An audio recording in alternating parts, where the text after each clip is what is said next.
गांव के किनारे एक छोटी सी कच्ची झोपड़ी थी। सर्दियों की ठंडी हवा ऐसे चुभ रही थी जैसे कोई बर्फ की सुई त्वचा में उतर रही हो। झोपड़ी के अंदर रामू किसान अपनी फटी हुई रजाई में सिकुड़ा बैठा था।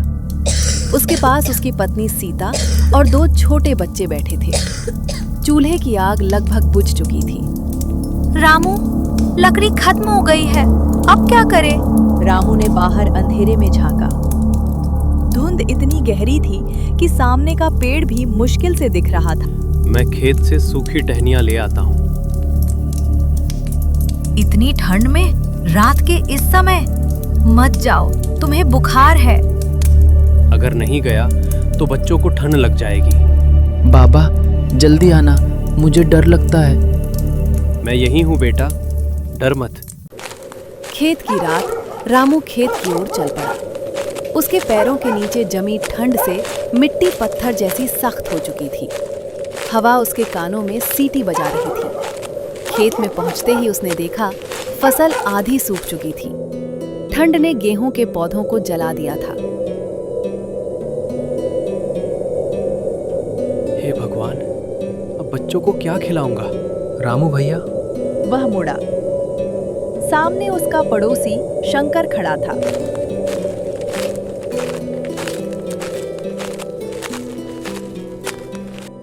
अरे, यहाँ इतनी रात में क्या कर रहे हो? मेरी फसल भी बर्बाद हो गई। पूरा गांव मुश्किल में है। दोनों कुछ देर चुप रहे। ठंडी हवा उनके बीच से गुजरती रही। सुना है शहर से कोई साहूकार आने वाला है, कर्ज देगा। कर्ज मतलब और मुसीबत।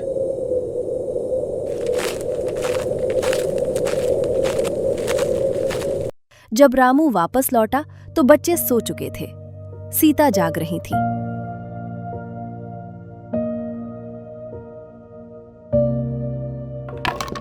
कुछ मिला? बस इतना ही। सीता ने चूल्हा जलाया। हल्की आग ने झोपड़ी में थोड़ी गर्मी भर दी। आज खाने को क्या है? बस थोड़ा सा आटा बचा है। तुम खा लो, मैं नहीं खाऊंगा।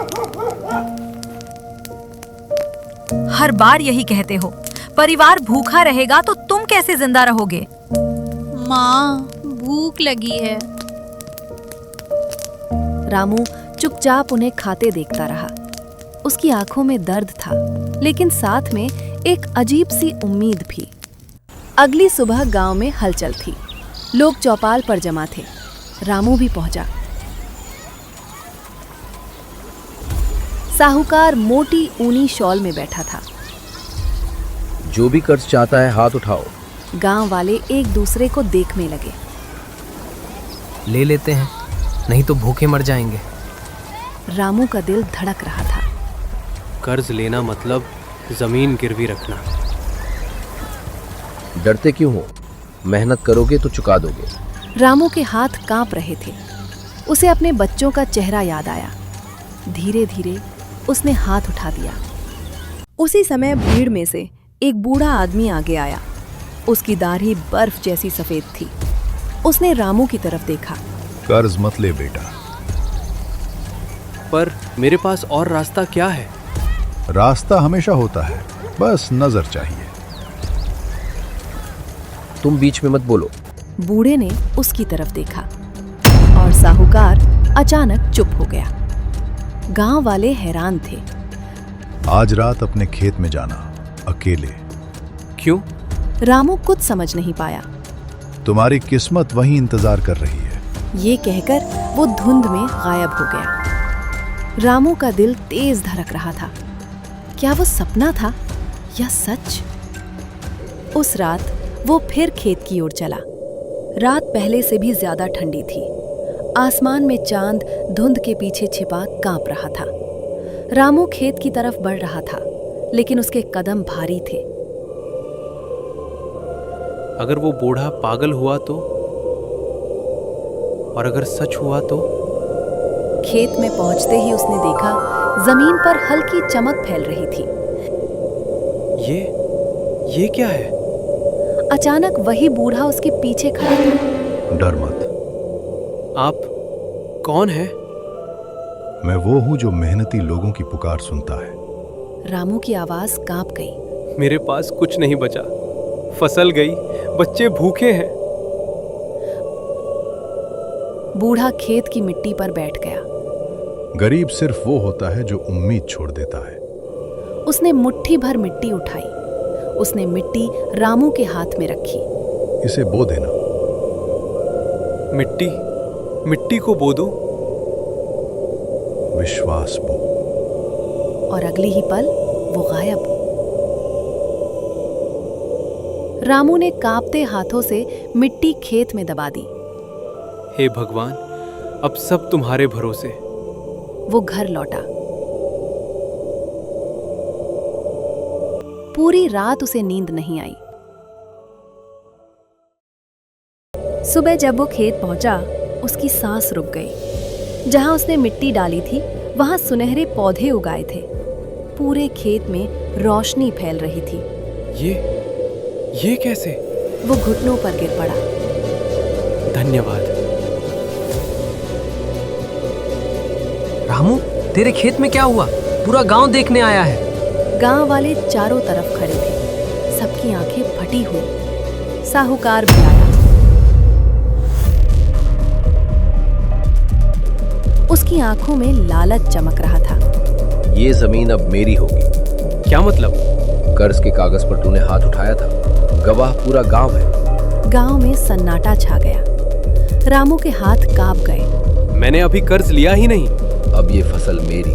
तभी गुड़िया दौड़ती हुई आई। ये मेरे बाबा का खेत है। गांव वाले एक दूसरे को देखने लगे। हम गवाही देंगे, रामू ने कर्ज नहीं लिया। धीरे धीरे पूरा गांव रामू के पीछे खड़ा हो गया। तुम सब पछताओगे। वो चला गया। रामू की आंखों में आंसू आ गए। आज अगर गांव साथ न देता। हम गरीब हैं, पर अकेले नहीं।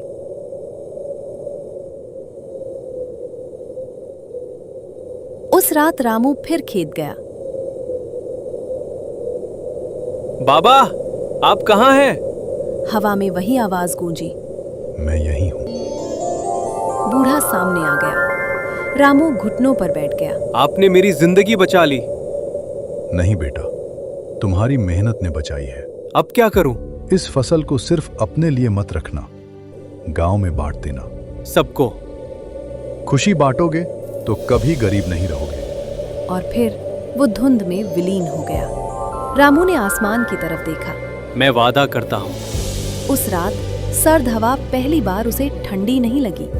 उसे लगा जैसे सर्दी खत्म होने वाली है। सुबह होते ही रामू ने अपनी सुनहरी फसल काटनी शुरू कर दी। लेकिन उसने वैसा ही किया जैसा बूढ़े ने कहा था। उसने सबसे पहले गांव के गरीब घरों में अनाज बांटना शुरू किया।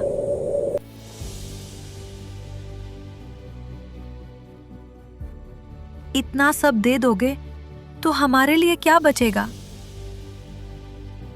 भगवान ने दिया है, वो और देगा।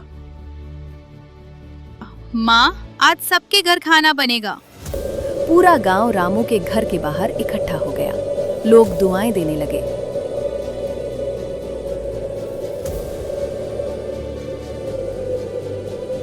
बेटा, तूने आज हमें जिंदा कर दिया।